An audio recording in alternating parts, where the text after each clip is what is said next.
পঞ্চানন বর্মার ১৬০তম জন্মজয়ন্তী পালন হলো জলপাইগুড়িতে।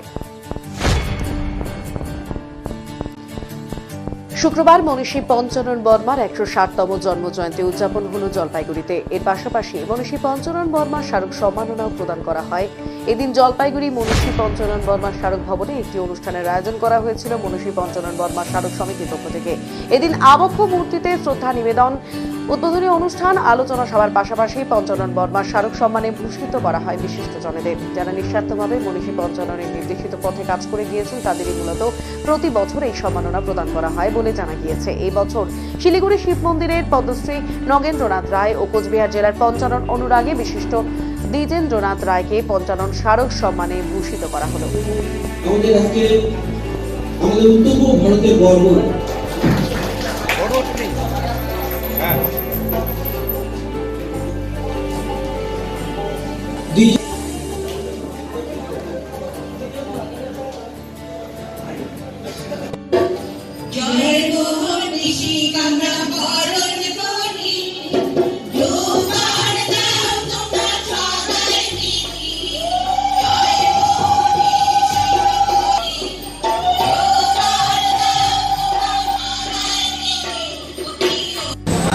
আজকে মনীষী ঠাকুর রায় সাহেব পঞ্চানন বর্মার ১৬০তম জন্মবার্ষিকী আমরা জলপাইগুড়ি পঞ্চানন স্মারক সমিতির পক্ষ থেকে এই দিবসে আমরা পালন করছি।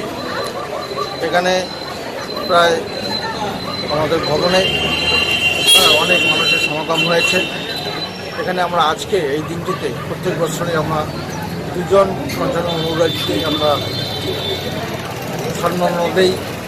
তা আজকে আমরা যে দুজন ইয়াকে দেবো, একজন হলেন পদ্মশ্রী প্রাপ্ত মাননীয় নগেন্দ্রনাথ রায় এবং কোচবিহারের পঞ্চানন অনুরাগী মাননীয় দ্বিজেন্দ্রনাথ রায়কে আমরা পঞ্চানন স্মারক সম্মাননা দেবো।